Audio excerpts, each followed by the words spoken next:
पेण तालुक्यातील मुंबई गोवा हायवेजवळच्या तरणखोपमधील लक्ष्मी हॉटेलच्या बाजूला असलेल्या यशोधन घरत आणि संतोष घरत यांच्या पेंढ्यांच्या गोदामाला शॉर्ट सर्किटमुळे भीषण आग लागली।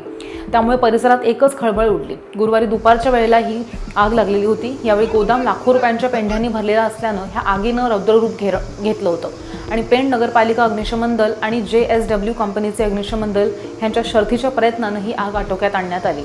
पण ह्यामुळे इतरत्र आग लागण्याचा धोका कमी होऊन मोठा अनर्थ टळला। या आगीमध्ये गोदामातील जवळजवळ 12 लाख रुपयांचा पेंढा जळून खाक झालाय। तर रहिवासी आणि माजी जिल्हा परिषद सदस्य DB पाटील यांनी शासनाकडे नुकसान भरपाई मिळण्याची मागणी सुद्धा केली आहे।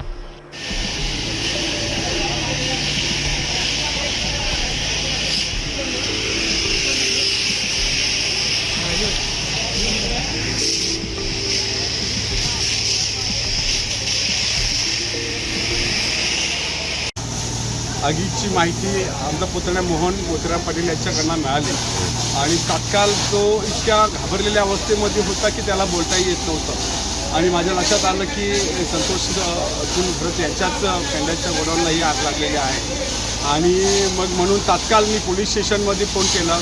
त्यानंतर ललित शेटांना फोन केला, त्यानंतर JSWमध्ये फोन केला। JSWचे बंब उपलब्ध व्हावेत म्हणून योगेश पाहींना आमच्या फोन केला, आमच्या दोन्ही सरपंचांना फोन केले।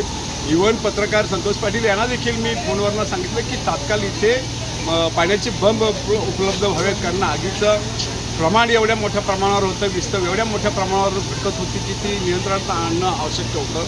तरीही माझ्या माहितीप्रमाणे ललित शेट्टी यांनी तात्काळ इथे प्रथम अगदी जितकं निकडीनं होईल तितकं तातडीनं होईल तितकं लवकर बंब इथे पाठवून दिला आणि आग विझवण्याचा प्रयत्न कसोशीनं नगरपालिकेच्या फायर ब्रिगेडच्या लोकांनी कसोशीनं केलेले आहेत।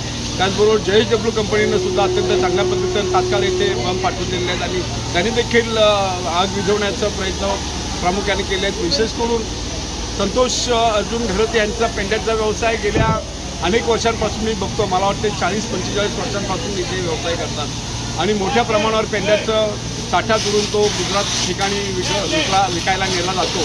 आज मी मला वाटते 1500 ते 1800 पेंढ्याच्या गद्द्या इथे या आगीमध्ये भस्मसात झालेल्या आहेत आणि माझ्या माहितीप्रमाणे 15 ते 18 लाखाचं नुकसान इथे त्यांचं झालेलं आहे। तर मी माझं शासनाला अशी मागणी असेल की शासनानं या गरीब कष्टाळू शेतकऱ्याला आणि ह्या पेंढ्याच्या व्यापाऱ्यांना आर्थिक मदत होईल अशा पद्धतीनं त्यांना मदत करावी, आर्थिक मदत करावी आणि त्यांना या अडचणीतून बाहेर काढावं, यांना या मोठ्या झालेल्या नुकसानीतून थोडंसं दिलासा मिळेल असे प्रयत्न करायचा अशी नागरी वस्तू खात्याकडे विनंती आहे।